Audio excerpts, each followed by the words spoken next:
Welcome everybody. We've been expected to simplify this square root of 8 negative 4 times root 3 positive 8 positive 4 times root 3. Now if you were given 8, I can rewrite 8 as square the number and take the square root. This will again produce me back 8. So I will be employing this concept over here. So I'm going to rewrite this as square root of 8 negative 4 times root 3 positive square root of 8 positive 4 times root 3. I square it and then I take the square root. Okay, now this is going to be root of, I can rewrite this as root of 8 negative 4 times root 3 positive root of 8 positive 4 times root 3. Two terms, square root of 8 negative 4 times root 3 positive square root of 8 positive 4 times root 3. Okay, two terms are there. Now this is equal to, I will multiply this and this, so that's going to be root of 8 negative 4 times root 3 times the root of 8 negative 4 times root 3. I multiply this with this, so root of 8 negative 4 times root 3 times the root of 8 positive 4 times root 3. I multiply these two. So root of 8 positive 4 times root 3 times root of 8 negative 4 times root 3. I multiply these two. So 8 positive 4 times root 3 times 8 positive 4 times root 3. Okay, so the square root is flowing all the way. Right, so this is a continuation. Now this is equal to root of, now this and this, it's like multiplying root of 2 into root of 2, which will give me 2. So this is going to give me 8 negative 4 times root 3.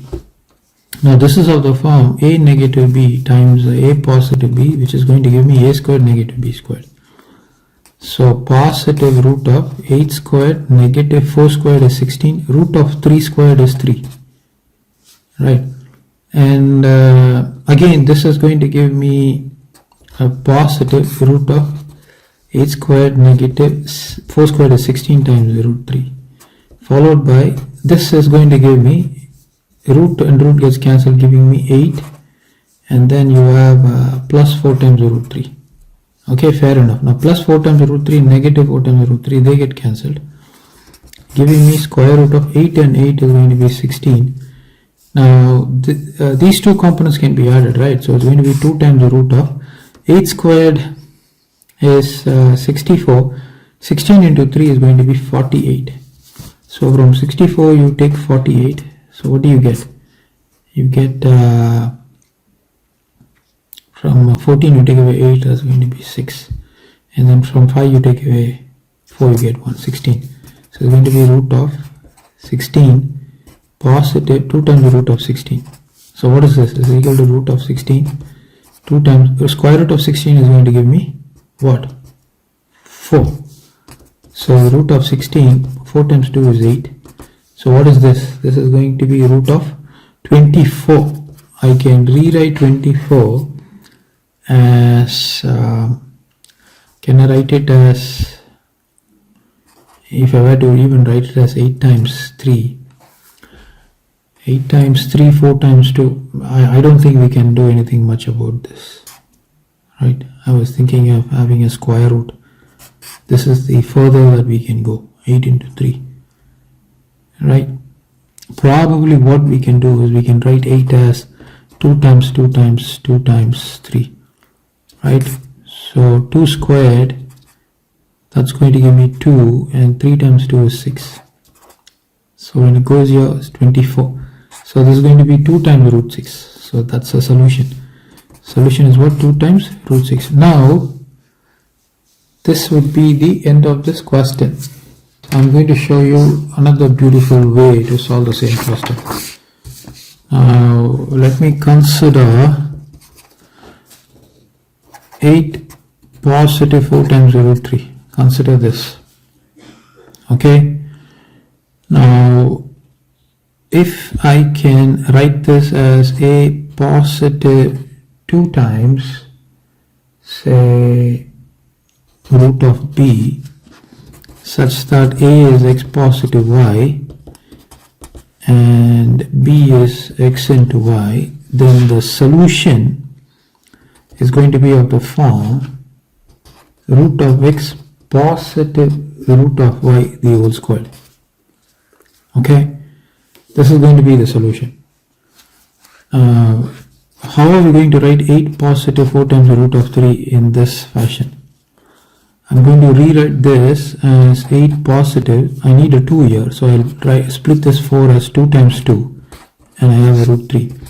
I only need a 2 here, so I need to push this 2 inside. If I push this 2 inside, this will become 4. Right? So this is going to be 8 positive 2 times root of 4 times 3 is 12.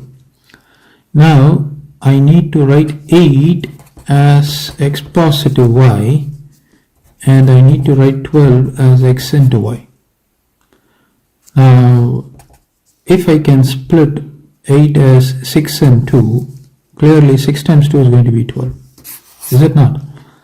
So this is going to be 6 positive 2 times the root of 6 into 2, where my x is 6, y is 2, is going to be 2 times x into y. So once you get this, the solution is going to be root of x positive root of y squared. So this is going to be root of x 6 and root of y is 2 the whole squared. This is what is the solution. So we are not looking for this. We are not looking for this. We are actually looking for root of 8 positive 4 times root 3. But this has been given to be as this. So you write that. So root of x positive root of 2 the whole squared, square root here. So the square and the square root gets cancelled, giving you root of 6 positive root of 2.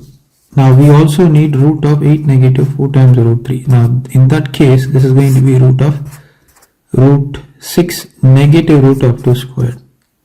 Square root gets cancelled, giving me root of 6 negative root of 2. Now we need a summation. So therefore root of 8 negative 4 root 3 positive, right? Root of 8 positive 4 root 3. This is going to be root of 6 positive. In fact, I need to start with this. So root of 6 negative root of 2 positive root of 6 positive root of 2. Right? This is what I've got.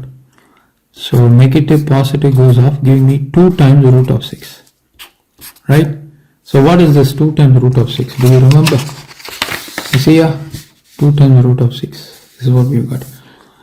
Now, there's a lot of difference between this technique and this technique. Now, this technique is straightforward use of algebra. Okay? This technique is an algorithm. Okay?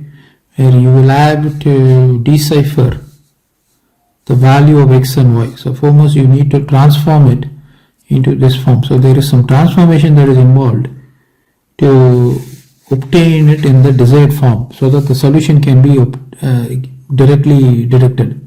So the first method is algebra. Second method, you need to apply some basic transformations. So whichever you want, you can follow. You can even follow both the methods depending upon the problem where these things arise. You can use them. So having given you this beautiful question, please like, share and subscribe. Thank you everybody.